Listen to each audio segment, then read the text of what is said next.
Moi, je voudrais faire aussi un cours d'histoire, avec votre permission, parce qu'on a entendu un de nos jeunes enfants dire comme ça que Alassane Ouattara, son nom n'a pas changé, et vraiment insulter l'histoire. Et avec votre permission, j'allais faire ça très rapidement. Et tous ceux qui sont présents, je vous convoque, vous pouvez taper sur Google, vous prenez Jeune Afrique, numéro 13-12 du 28 septembre au 4 octobre 1995, c'est la 35e année de Jeune Afrique. Vous prenez, vous regardez. Le problème d'Alassane Ouattara, là, il est important qu'on donne certaines vérités pour que beaucoup de carabistouilles puissent cesser. En 1995, Alassane Ouattara n'a pas été empêché pour qu'il soit candidat. Il n'a pas été empêché. Parce qu'il faut dire la vérité. Mais qu'est-ce qui s'est passé? Et il n'a pas pu participer. Puis lui et Laurent Gbagbo ont créé le Front républicain. Qu'est-ce qui s'est passé? Ce qui s'est passé, c'est que Bédié a fait un subterfuge en prenant un certain nombre de lois, comme par exemple le candidat doit avoir résidé pendant 5 ans. Ils ont fait voter ça rapidement pour empêcher Alassane Ouattara d'être candidat. C'est un exemple parmi tant d'autres, je crois. Et Alassane Ouattara, sentant que ces lois-là ne vont pas lui permettre d'être candidat, il a été interviewé par un journaliste de Jeune Afrique. Je viens de vous donner le numéro et je répète. Ce que je dis là, je n'invente pas. C'est le Jeune Afrique numéro 1312 du 28 septembre au 4 octobre 1995. C'était la 35e année du journal Jeune Afrique. Et qu'est-ce que Alassane Ouattara dit? Jeune Afrique lui pose la question. Vous ne serez pas candidat aux prochaines élections présidentielles ivoiriennes. Vous... S'il vous plaît, ok. Vous avez adopté une approche légale pour expliquer votre retrait qui n'a toujours pas été bien compris par vos partisans. On va aller très doucement pour que les gens comprennent. Le journaliste pose une question qui est claire. Il dit, Bédié a voté une série de lois. Ces lois-là t'éliminent. Ces lois-là... grand frère éclaireur, pardon, une minute. Les gars, je sais qu'on sait qu'il y a beaucoup de modérateurs sur le panel, mais quand vous voulez faire descendre vos confrères là, pardonnez, ayez la bienveillance de dire, ah, voilà ça, ne jetez pas quoi des gens comme ça. Arrivé ce moment, ça devient autre chose. Grand frère éclaireur, vas-y. Ok, merci beaucoup. Le journaliste pose la question à M. Alassane Dramane Ouattara. Tu avais souhaité être candidat aux élections de 1995. Mais vu les nouvelles lois qui ont été adoptées, toi, tu as préféré, toi, Alassane Ouattara, adopter une approche légale. Et c'est toi-même qui expliques à tes partisans que puisque la nouvelle loi là ne me permet pas d'être candidat, je ne serai pas candidat, mais tes militants ne comprennent pas. Et qu'est-ce que Alassane Ouattara répond? Ce n'est pas exactement comme cela que le problème se pose. Le nouveau code électoral ne me permet pas d'être candidat. Et comme je suis attaché à la légalité, il n'est même pas possible de faire acte de candidature. Je ne veux pas violer la loi. En Afrique, on considère souvent qu'une mauvaise loi ne doit pas être appliquée. Ce n'est pas mon sentiment. Je crois profondément en l'état de droit. Il ne peut pas se construire du jour au lendemain. C'est un processus qui commence souvent par des lois qui ne sont pas acceptables. Des lois votées par des parlements qui ne sont pas représentatifs. Mais il faut essayer de contribuer à la construction de l'état de droit. Et pour cela, il faut appliquer la loi jusqu'à ce qu'on puisse la changer. Le message, il est clair. Alassane Ouattara reconnaît l'injustice de la loi. Mais il dit, quand bien même que la loi soit injuste, et que lui, ça ne l'arrange pas là. Lui, il a accepté cette loi. Et de sa posture d'opposant, il était celui-là qui a expliqué le bien fondé de ce qu'on puisse respecter les lois, même quand ça ne nous arrange pas. Et même quand c'est fait de manière politique pour nous écarter du champ politique. Et le journaliste lui dit ceci. Certains de vos proches pensent que vous auriez dû quand même faire acte de candidature, quitte à constater que cette candidature n'est pas recevable. Le journaliste lui dit, ce que tu dis c'est très logique. Mais n'oublie pas qu'on est en Afrique et que les choses ne tournent pas comme ça devrait. Ça là, tu devrais aller déposer ta candidature. Comme ce que les Tidjam Tiam avec les Babou ont fait en 2025 là. Tu devrais fermer les yeux, aller déposer ta candidature. Même si on devrait rejeter là. Tu devrais faire ça. Et qu'est-ce que Alassane Ouattara répond? Cela aurait supposé, comme je vous l'ai dit, de m'opposer à la loi. Il dit le simple fait même de savoir que la loi m'empêche de faire quelque chose là. Si je procède à faire le contraire de cela, je m'oppose déjà à la loi. Pour un ancien premier ministre, pour quelqu'un qui a assumé l'intérim du chef de l'État, pour quelqu'un qui a fait voter des lois dans ce même Parlement, ce n'est pas de sang. Il dit pour quelqu'un qui a la carrure d'un homme d'État, c'est tellement honteux que ce soit un homme qui a dirigé à quelque niveau, que ce soit en Côte d'Ivoire, de venir contrarier les lois, de venir contester les lois, c'est la chose la plus honteuse. Il dit, lui, il a été premier ministre en Côte d'Ivoire. Lui, il a assuré l'intérim de Félix Houphouët-Boigny. Lui, il a fait voter des lois dans le Parlement. Lui, il se voit très mal en train de venir mettre les institutions en mal, saboter les institutions à cause de ses ambitions personnelles. Et puis, une telle attitude, dans un contexte où les passions politiques sont vives, peut déboucher sur de sérieux désordres. Mais mieux, il ne sera pas le promoteur, il ne sera pas l'apologète, il ne sera pas le précepteur du désordre en Côte d'Ivoire. Ce que font aujourd'hui Tidjam Tiam et Laurent Gbagbo et bien d'autres. Ça m'a un peu fait un peu mal quand je vois Akomia dire ici, je présente mes condoléances à la famille. Mais Akomia, c'est vous qui avez toujours demandé ici qu'il y ait des manifestations. Soyez cohérents. Ça s'appelle de l'hypocrisie notoire, ce que vous avez fait. Je préfère vous dire ça en face. Parce qu'un vrai garçon, c'est qu'il pense là. J'ai jamais dit ça. Tu vois les témoins ici. Tu as présenté tes hommages au jeune homme qui est décédé. Tu as dit que tu n'es pas d'accord avec sa mort, n'est-ce pas? C'est ce que j'ai résumé. Ça s'appelle de l'analyse. C'est que je suis contre les manifestations. Quel que soit ce que tu dis, au fond de toi-même, et c'est ce que vous avez prôné directement et indirectement, c'est le résultat qui est là. Et tu devrais être fier de dire que les gens accomplissent ce que vous pensez en réalité. Parce qu'au fond de vous, c'est ce que vous pensez. Et vous êtes d'accord avec ça, mais tu fais semblant de jouer ici. Les désolés. Moi, c'est ce que je te dis directement. Et tu sais que ce que je te dis là, c'est vrai. Vous êtes dans le faux. Il n'y a pas de problème. Mais ta logique et tes propos sont toujours là. Et on sait quelle ligne idéologique vous défendez. Donc c'est extrêmement malhonnête que vous venez dire que vous êtes désolé pour ce qui se passe.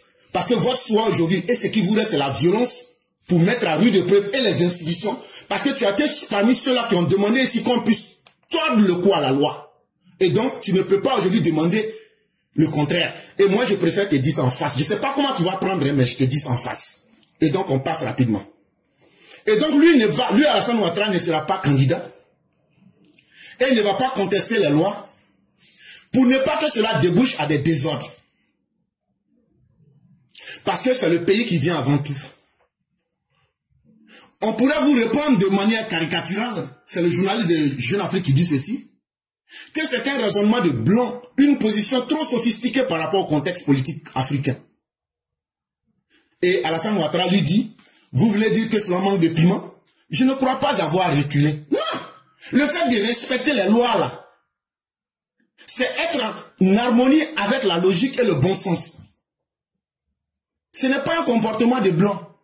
Même si ça va manquer du piment, ça ne veut pas dire que j'ai reculé. Si la loi me le permettait, je serais candidat. Mais c'est la loi qui ne me permet pas d'être candidat. Je ne peux pas appliquer des valeurs que je ne partage pas. Il dit, lui ne va pas être un politicien voyou comme Babo, comme Tidjam Tiam. Lui ne va pas être un politicien déchet toxique. Parce que lui, il croit en une idéologie. C'est qu'un homme d'État, là, tu dois être cohérent avec toi-même. Je ne souhaite pas faire plaisir à qui que ce soit. Et il dit à ses propres militants du RDR, si vous pensez que moi, Alassane Ouattara, ancien directeur adjoint du FMI, premier ministre de la Côte d'Ivoire de Félix Houphouët-Boigny, celui qui a assuré l'intérêt, si vous pensez que moi, je vais sacrifier ma carrière pour faire plaisir à des militants, c'est que vous me connaissez très mal. Je suis fidèle à certaines valeurs cardinales. Je veux être conforme à mes principes et à ma conscience. Chaque fois que je vais poser un acte là, il faut que moi-même je sois maître des décisions que je prends. Et donc là, je ne vais pas suivre les gens et ce qu'ils pensent, je vais suivre une certaine logique. Mais est-ce que Alassane Ouattara, pour finir, n'est pas arrivé au pouvoir? Voilà toute la question que nous posons. Alassane Ouattara, pourtant, il a fini par arriver au pouvoir. Lorsqu'on arrive en 2000, M. Tia Kone nous sort un article de décision. Vous m'excuserez, je recherche la décision pour ne pas me tromper. Soyez un peu patient avec moi. M. Tia Kone nous sort la décision qui concerne le docteur Alassane Ouattara. Parce que j'aimerais faire le plus de précision sur cette question-là, pour que tous les petits malins comprennent que la Côte d'Ivoire a une histoire, et que nous sommes des intellectuels, et que nous avons les capacités de rappeler notre histoire avec précision. La loi qui a éliminé le président Ouattara, en 2000, c'est l'arrêté Tia Kone, numéro E comme élément, 000, ça veut dire 0 là, 3 fois 1-2000 du 6 octobre 2000. Concernant l'inéligibilité de Ouattara Alassane pour l'élection présidentielle de 2000, examen de la candidature d'Alassane Ouattara. Grand 1, concernant la forme, il y a 2 points là-bas. Le premier point, constat d'une non-concordance entre le nom de la mère Nabintou Cissé ou Nabintou Ouattara. Regardez l'argument qu'il donne. Il dit que Nabintou Cissé là, et puis Nabintou Ouattara là, que c'est 2 personnes. Alors que nous savons tous que si M. Kouadio, c'est un exemple que je prends, si M. Kouadio marie une jeune fille et que le nom de famille de la jeune fille c'est Touré, quand la jeune fille va se marier, quand ils vont faire un mariage légal là, on va l'appeler Madame Touré, épouse Yao, et puis on met son prénom. Bon, la maman d'Alassane Ouattara là, le père d'Alassane Ouattara, pour ceux qui ne le savent pas, il était enseignant. Et si vous voulez, on peut vous donner encore son histoire. Même Bondoukou que vous voyez là, où Ouattara est passé avant-hier, c'est là-bas, lorsqu'il était de passage dans ses activités, c'est un monsieur qui lui a dit, toi là, quand je te regarde là, métier d'enseignant que tu es en train de faire là, tu peux gagner ton pain, mais c'est pas ton métier. Ton métier là, il faut être commerçant. Le vieux Draman lui a dit, je sers déjà la République, je ne pense pas qu'être commerçant va m'être utile. Il lui a dit, bon, il faut essayer, il faut faire comme ça, commerce là, il faut payer petit quelque chose là, il faut mettre à côté, il faut vendre. Mais pour finir, il devient commerçant. Parce que chez les gens du Nord là, eux ne voient pas l'être humain comme une entité physique. On voit aussi l'entité supranaturelle, l'entité métaphysique. Quand un enfant du Nord naît là, le métier qu'il doit faire là, on lui dit, il connaît. C'est pourquoi vous les voyez là, vous êtes jaloux d'eux, mais vous ne comprenez pas pourquoi ils réussissent là. Parce qu'il y a des gens quand ils naissent, on dit, toi là, il ne faut jamais faire un métier qui est lié au fer. Toi là, il faut vendre tomates. Tomates qui ne durent pas, on dit, oui, toi ton bonheur c'est dans l'eau. Il faut être pêcheur, mais il faut vendre tomates. Les enfants du Nord que vous voyez, que vous négligez. Hier, je crois que j'étais sur un site, j'étais en train de dire que l'aspect spirituel de la Côte d'Ivoire se trouve au Nord. Chaque fois qu'il y a des difficultés, c'est les fils du Nord là, qui ont le potentiel spirituel de la Côte d'Ivoire, c'est eux qui sauvent la Côte d'Ivoire. J'ai donné l'exemple de Thomas Daquin, qui a été le premier général de l'armée ivoirienne. J'ai donné l'exemple de Kone Wassena, qui a maté Kragbe Nyabé. J'ai donné l'exemple de Ibé et de sa bande qui ont débarrassé la Côte d'Ivoire de Henri Konan Bédié en des temps difficiles où aucun garçon ne pouvait le faire. Et qui ont fait aussi une rébellion salvatrice pour sauver la Côte d'Ivoire. En majorité, c'est les fils du Nord. Et en 1989, c'est Alassane Ouattara, là où tout le monde avait échoué autour de Oufoué, qui est venu encore libérer la Côte d'Ivoire. Ça ne fait pas trop de coïncidences. Mais ce ne sont pas de coïncidences, parce que dans le supranaturel, dans ce qu'on appelle le spirituel là, tout est déjà conditionné Mais en contrepartie, les hommes du Nord n'ont pas la richesse physique. C'est pourquoi vous verrez dans le Nord, là, les gens, physiquement parlant, ils ne sont pas pourvus.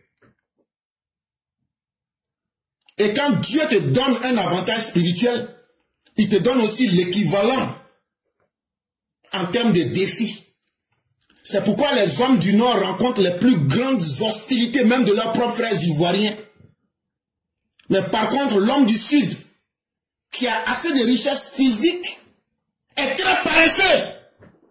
Ce sont des vérités qui peuvent choquer, mais il faut les dire pour que les jeunes générations soient conscientes de là où nous voulons partir et d'où nous venons. Et ça, c'était un clin d'œil pour ceux qui veulent fouiller, comprendre l'histoire de la Côte d'Ivoire au-delà. Et même Laurent Gbagbo, là, allez lui demander où il a acquis sa base spirituelle. C'est dans le Nord. Où il a été le premier maire, c'est à Korogo. Allez demander au gouverneur Benjé. La même case où Samori a dormi à Minignon. Il a dormi là-bas. Il y a quoi qui s'est passé là-bas? Demandez au faux pourquoi il allait dormir dans cette case. Donc c'est autant d'exemples que je donne pour vous dire que ce pays-là, ce n'est pas seulement l'aspect physique que nous maîtrisons, mais nous maîtrisons aussi l'aspect spirituel de notre pays. Et quand nous autres nous disons, tout dirigeant qui vient dans ce pays-là, si tu veux réussir là, faut d'abord mettre l'unité en avant. Même si tu ne vaux rien là, mais que tu ne divises pas les Ivoiriens à ton pouvoir, il n'y a pas quelqu'un qui peut te faire tomber. Parce que c'est le code spirituel, c'est ça que nos ancêtres ont pris pour attacher notre code spirituel dans l'invisible. Pour dire que ce pays-là, tant qu'on va le maintenir comme la patrie pour la fraternité et l'humanité, toute personne qui vient et qui ne dévie pas de ce parallèle-là, cette personne-là va pouvoir faire son pouvoir et finir. Mais tous ceux qui ont voulu diviser l'hospitalité et la fraternité entre les Ivoiriens, regardez comment ils ont fini. Bédia a fini en I, Gbagbo a fini en I. Et donc celui qui ne saura pas prendre les exemples de l'histoire sera aussi dans l'échec. Et cela est bon pour peut-être les petits voyous qui se promènent sur la toile. Nous autres, nous ne venons pas pour parler. Nous venons pour enseigner. Mais je reviens. Voilà une femme qui se marie. Et elle s'appelait Nabintou Cissé. Son mari s'appelle M. Ouattara. Ils finissent le mariage, ils vont. Le mariage civil là, on écrit Nabintou Cissé épouse Ouattara. Comme d'habitude chez tout le monde, on dit Madame Ouattara, Madame Ouattara, Madame Ouattara. Les gens vont faire une erreur dans ces papiers. Que cette erreur fût délibérée ou pas, ça je ne peux pas savoir. Et finalement, on écrit Nabintou Ouattara. Tia Kone prend ce document et dit, puisque Alassane Ouattara avait déposé ces documents-là, qu'on appelle acte d'individualité. Ça veut dire s'il y a une erreur ou même une discordance sur ton nom, avant d'aller déposer ces dossiers, Alassane Ouattara a déposé un acte d'individualité concernant sa maman. Il dit, elle s'appelle Nabintou Cissé, épouse Ouattara, mais sur certains de ces documents, c'est écrit directement Nabintou Ouattara. Tia Kone se saisit de ce document-là. Il dit que c'est un acte juridique qui n'est pas valable. Ça fait un. Concernant le fond du dossier, comme je le disais, Tia Kone dit que notre l'acte de naissance là, de la maman de Ouattara là, c'est écrit Nabintou Cissé. Que mais pourquoi sur l'acte d'individualité là, on voit Nabintou Cissé épouse Ouattara et puis Nabintou Cissé. Comme s'il était l'homme de droit le plus nul de la planète Terre. Alors qu'un simple civil même peut comprendre cela.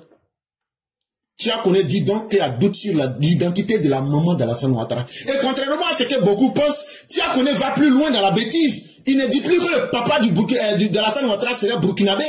Mais il dit maintenant que le doute même se trouve sur l'identité de la maman d'Alassane Ouattara. Parce que souvenez-vous, au temps de Bédié, quand ils ont pris la maman d'Alassane pour qu'elle puisse désavouer son fils, ils ont donc voulu exploiter cet aspect-là. Quand ils ont envoyé les vieilles Dimitri au Burkina Faso. Ça fait un premier point. Et qu'est-ce qu'il dit? Doute sur l'identité de la mère. Vous avez une fois vu une justice qui condamne quelqu'un sur la base du doute? Ça, c'est une question ouverte à tous. Et plus loin, ils vont sortir des documents qui, selon eux, Alassane Ouattara, s'était prévalu de la nationalité voltaïque. Or, ce qui les trompe, ils ne savent pas que la Volta et le Burkina Faso, c'est deux entités différentes. Et qu'est-ce qu'ils disent? Que Alassane Ouattara s'est prévalu de la nationalité voltaïque. Que pendant ses études aux États-Unis, il ne donne pas les documents. Qu'il s'est marié avec un document burkinabé, ils n'ont pas donné les documents. Ça veut dire, eux maintenant qui accusent, la Cour constitutionnelle s'est transformée en tribunal accusatoire, en un tribunal d'accusation. Vous dites qu'il a fait ses études avec des papiers burkinabés, mais vous n'avez pas montré ces papiers jusqu'à aujourd'hui. Vous dites qu'il s'est marié avec un papier sur lequel il était déclaré voltaïque. Eux-mêmes qui ont accusé n'ont pas présenté les papiers. Ils disent encore que lorsqu'il obtenait sa carte de sécurité sociale, que c'est un document voltaïque qu'il a présenté. Il ne présente pas le document.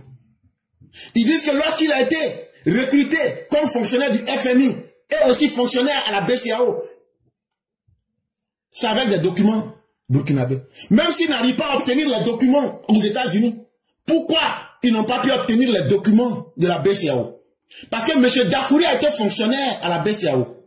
Donc on vous demande là, tous ceux qui ont été des fonctionnaires de la BCAO là, M. Dakouri a dirigé la BCAO, ils pouvaient prendre le document voltaïque d'Alassane Ouattara pour présenter. Ils n'ont pas fait.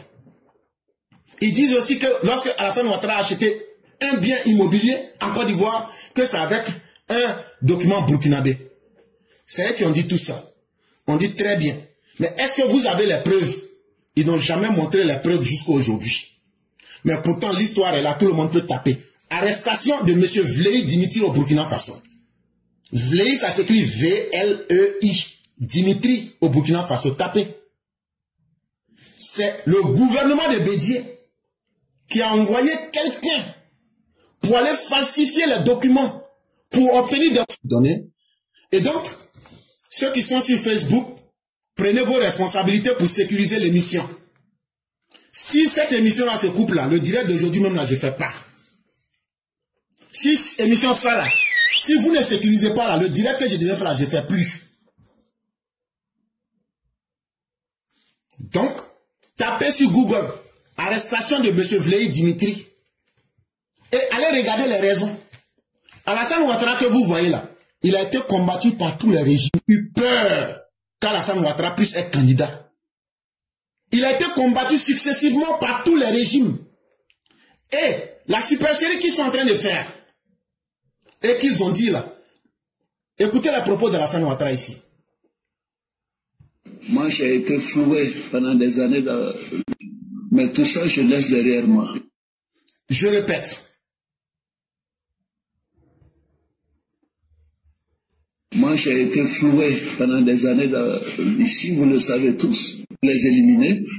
On a fait de la tricherie, du mensonge, mais tout ça, je laisse derrière moi. Vous avez bien entendu. Bon, ce sont les Tiakonais avec les Laurent Gbagbo qui ont fait ça. C'était en 2000. C'est eux qui ont fait ça.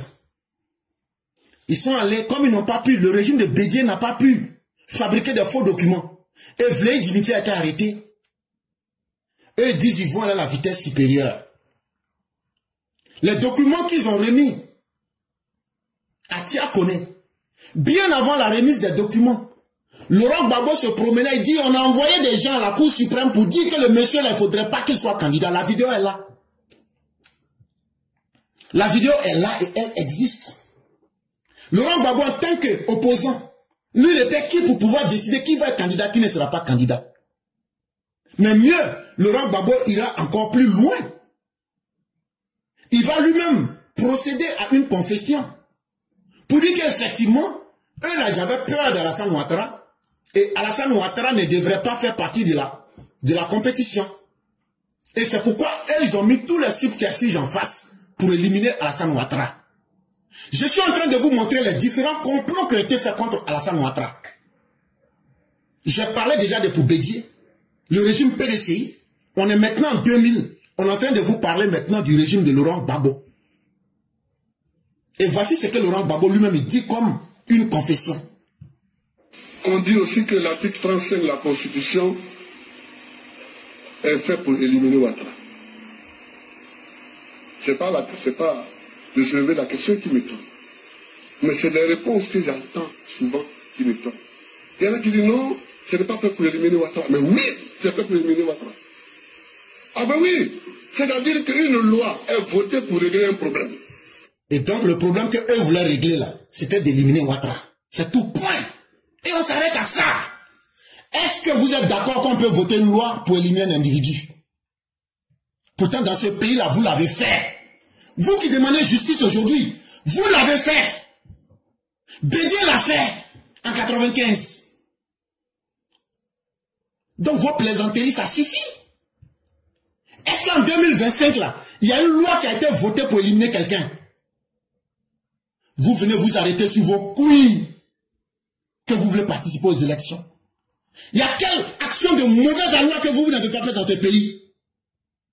Vous là, en termes de turpitude là, le régime de Gbagbo, le régime du PDCI, il y a quoi que vous n'avez pas montré aux Ivoiriens ici? Parce que on veut aller doucement avec vous. Vous pensez que déjà, vous pouvez avoir la volonté de puissance comme dirait Hegel? Vous n'êtes pas plus puissant que nous. Et si vous faites là, on va écraser vos couilles. C'est ce qu'on est en train de vous dire. De la même manière, Alassane Ouattara, en 95, il a accepté d'appliquer la loi sur lui, là. Le courage qui lui a permis de faire ça, là. C'est ce même courage-là qu'on apprend, qu'il prend aujourd'hui pour appliquer la loi sur vous. Si vous sous-estimez la détermination du docteur président, c'est que vous vous trompez. Quelqu'un qui prend la responsabilité sur lui-même, là, de rentrer dans le feu, là. Ce n'est pas lui qui ne peut pas mettre quelqu'un dans le feu.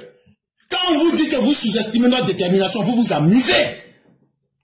Vous avez une fois vu quelqu'un qui prend la responsabilité sur lui-même de se condamner lui-même pour dire la loi est contre moi. Je sais que ce n'est pas juste, mais j'accepte.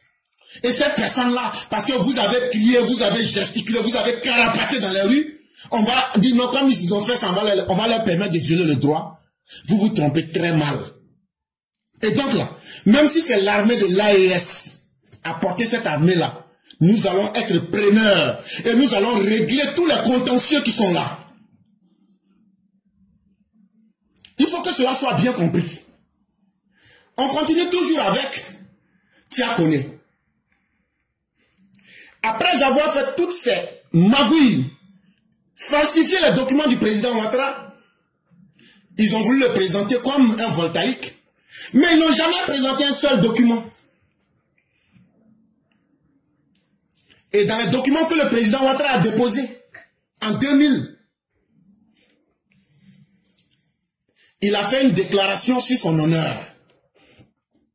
Et il y avait 4 documents dans ça. La déclaration sur l'honneur qu'il a eu à déposer dans ces documents-là, il y avait 4 documents. Parce qu'on va lever tous les petits points de l'histoire pour que les petits malades qui pensent qu'ils peuvent dénaturer l'histoire de la Côte d'Ivoire, ça s'arrête. Le premier document là, il a fait un document de non-rénonciation à la nationalité ivoirienne. Ça veut dire, je n'ai jamais renoncé à la nationalité ivoirienne. Qu'est-ce que Tia Kone a fait? Tia Kone dit, oh, on s'en fout de ça. C'est ta parole contre ce que nous on pense. Document mis à la poubelle. Le deuxième document, il a fait un document de possession exclusive de la nationalité ivoirienne. Ça veut dire, je n'ai jamais possédé une autre nationalité que la nationalité ivoirienne. Il dit, ah bof, c'est ce que tu peux dire, hein, bof, on met ça à la poubelle. Troisième document, une déclaration de n'avoir jamais revendiqué une autre nationalité. Il dit, regardez, j'ai écrit, je n'ai jamais revendiqué une autre nationalité. Je vous mets au défi de prouver par un acte où vous m'avez vu une fois en train de dire que je suis burkinabé, mais je suis voltaïque, mais je suis malien. Au lieu de chercher à prouver cela, ils disent, juge non recevable. Ils ont mis ça en poubelle. Alassane Ouattara, dans sa déclaration sur l'honneur, a mis au défi les institutions à l'époque. Il dit démontrer par un fait, par un geste ou par une parole que j'ai une fois dit quelque chose pour renoncer à ma nationalité. Au lieu de chercher à prouver cela, ils ont rejeté. Et le quatrième document, c'était une déclaration de bonne foi, de bonne moralité et de grande probité. Il dit, moi là, pour être fonctionnaire du FMI, pour ce que j'ai déjà accompli dans ma vie, je ne suis pas quelqu'un d'une mauvaise moralité. Essayez de vérifier mon passage, ce qu'on appelle aux États-Unis le background check. Vérifiez tout mon historique. Vous verrez que j'ai été quelqu'un qui a bâti sa réputation sur sa bonne moralité et sur la grande confiance et le respect de toutes les institutions. Ils disent, bœuf, ça c'est pour ceux qui veulent de la moralité et autres. On s'en fout. Ils ont jeté le document. Et quelle est la conclusion qu'ils ont donnée? Quelle est la conclusion donnée par Tiakoné dans l'arrêté numéro 0001-2000 du 6 octobre 2000? Il dit simplement, Alassane Ouattara ne réunissait pas toutes les conditions légales pour être candidat à l'élection présidentielle de 2000. Point. Et donc, conséquence, son nom n'a pas été inclus sur la liste définitive des candidats. Point.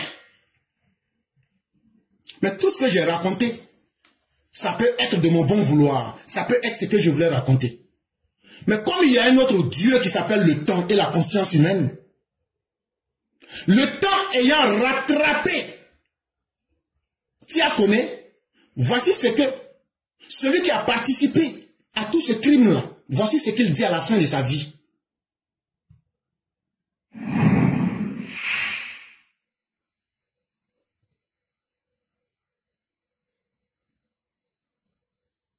Aussi me paraît-il impérieux, dans ce cadre, d'enrayer dès à présent l'abcès relationnel existant entre le président de la République et son frère que j'ai toujours été et que je suis demeuré malgré les apparences à propos de l'arrêt numéro E001-2000 rendu par la Chambre constitutionnelle de la Cour suprême de Côte d'Ivoire en son audience du 6 octobre 2000 que je présidais.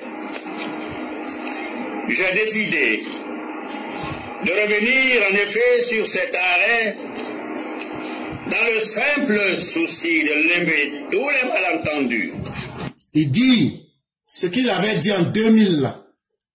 Aujourd'hui, il revient pour se confesser. Le crime qu'ils avaient fait là, il vient aujourd'hui pour venir dire que eux, ils avaient menti sur Alassane Ouattara. Ça là, ce n'est pas moi mon interprétation. C'est celui-même qui était le chef d'orchestre de ce crime-là qui sort aujourd'hui pour parler. Que la dite décision n'a pas manqué en son temps et même aujourd'hui encore de susciter dans le pays. À cet effet, j'affirme qu'il n'a jamais été dit dans l'arrêt du 6 octobre 2000, et je le dis aujourd'hui solennellement, que M. Alassane Ouattara n'est pas ivoirien. Effectivement. Effectivement, il n'a jamais dit qu'Alassane Ouattara n'était pas ivoirien. Mais pourquoi donc le juger sur la base que sa nationalité serait douteuse? Tu dis que quelqu'un n'est pas ivoirien, mais toi-même tu n'arrives pas à lui donner notre nationalité. Tu n'arrives pas à faire de la personne un apatride. Une personne sans nationalité, c'est ça qu'on appelle apatride. Mais vous décidez de prendre une décision pour dire, on n'a pas dit que tu n'es pas ivoirien, hein?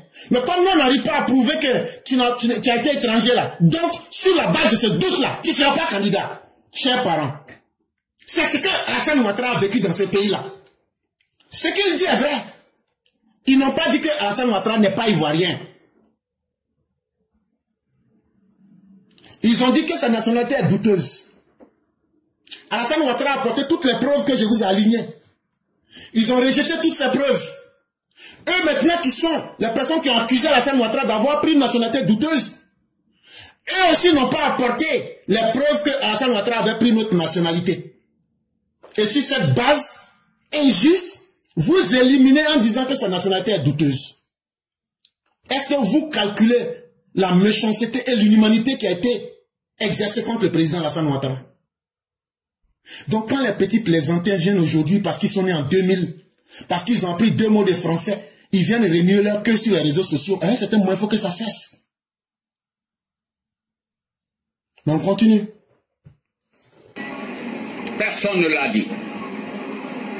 Cet arrêt, à notre grand regret, nous le savons, a causé un tort certain aux concernés.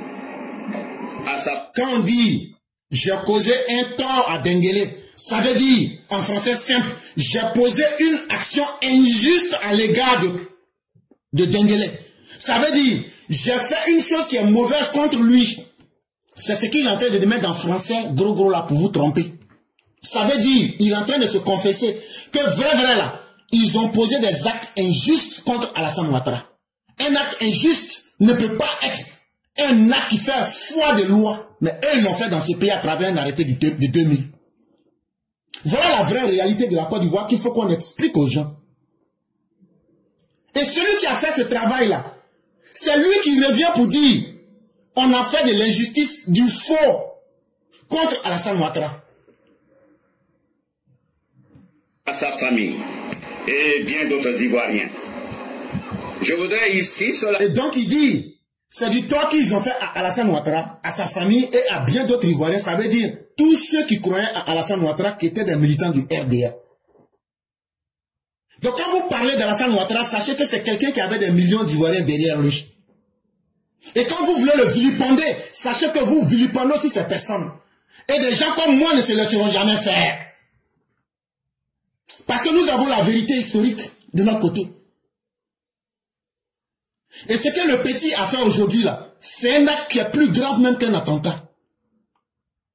Et Denguele a très bien fait de le balancer de la toile, de la plateforme. Et il va falloir que cet enfant apporte les preuves comme je le fais maintenant. Et on va pouvoir les vérifier. Sinon là, il ne monte pas sur ce panel là ici. En plus de Denguele, c'est moi, je dis ça encore.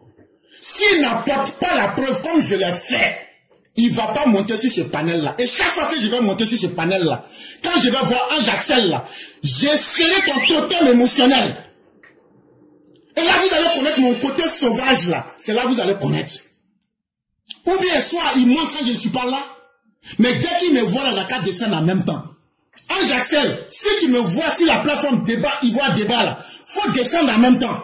Si tu n'apportes pas les preuves pour venir les déposer comme on a déposé là, chaque fois que moi je vais monter, si tu es sur cette plateforme là, ce que je vais te montrer là, tu vas dire, il y a des gens dans la vie là, c'est pas tous les fous qui sont en prison.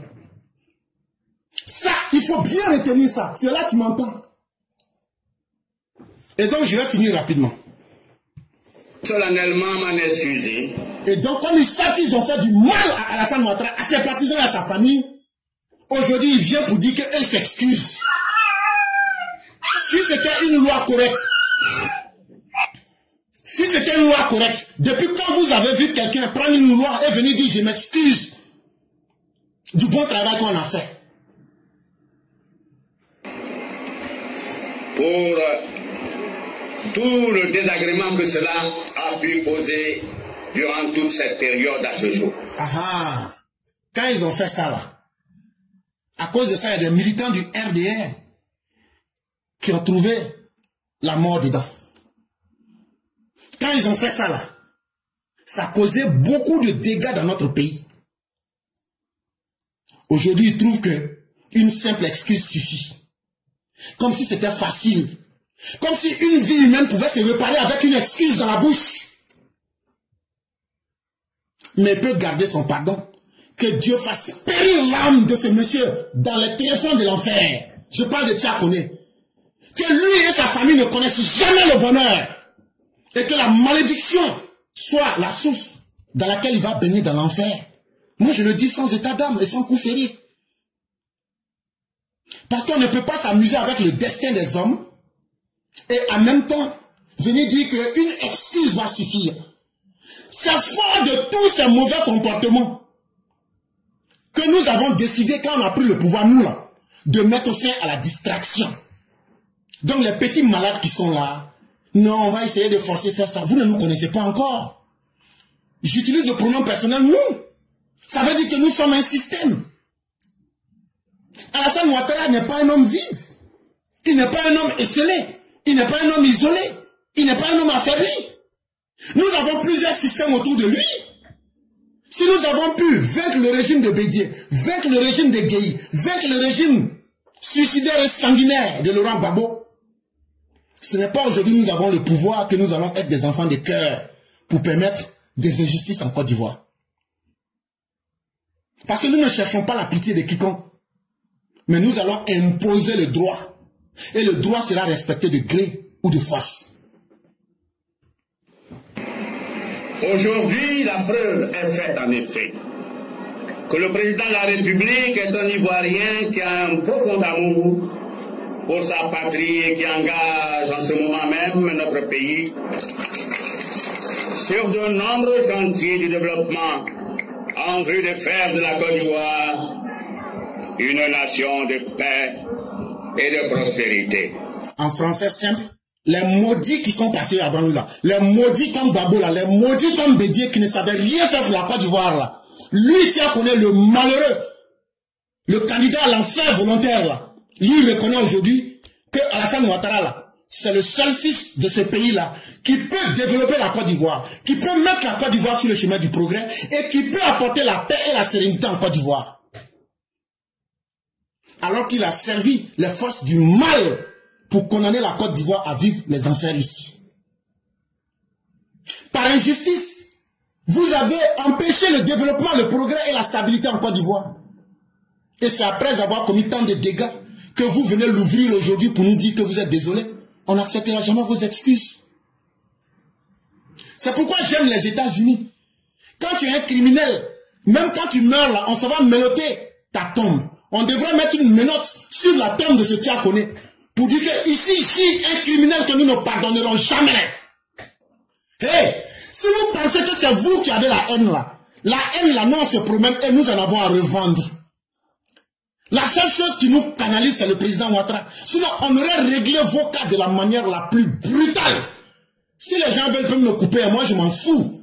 Je ne me nourris pas de cela. Sur Facebook là, en une semaine, j'ai fait plus de 4 millions de vues. Facebook me dit valide. Je dis je ne valide pas. C'est une idéologie que je veux faire passer. Je raconte mon histoire et je raconte la vérité pour qu'ils se souviennent. Pour que le monde sache qu'il y a des hommes qui ont passé. Je ne suis pas là pour monnayer ma conviction. Il faut que cela soit clair. Mais je vais dire la vérité. Et tous les faux monnayeurs, on va vous mettre dans les poubelles de l'histoire pour écrire l'histoire de cette Côte d'Ivoire. Avec toutes les filles, tous les fils et tous ceux qui sont des étrangers qui ont confiance en la Côte d'Ivoire. Aussi voudrais-je porter à la connaissance de mes collègues ce qui précède et recommander fermement que l'honorabilité du président de la République soit rétablie au plan judiciaire. Et donc maintenant, il dit que le mal qu'ils ont fait au président là, eux les malfaiteurs là, que eux souhaitent maintenant que Alassane Ouattara, mensonges qu'ils ont mis sur lui là, on a qu'à enlever les mensonges là, les mensonges que eux ont fabriqués avec Babo et puis les bédiers là, que eux maintenant ils souhaitent que on a qu'à laver les mensonges là pour enlever. Je maintiens, je le réclame ici, je le proclame solennellement à la disposition de la nation entière pour y contribuer. Ok, de toute façon, ça va. Et donc, chers frères, je vais m'arrêter là. Merci. J'espère que cela va permettre de mettre beaucoup de choses au clair. Et il faudrait que Ange Axel nous apporte les preuves qui puissent contrecarrer ce que j'ai dit.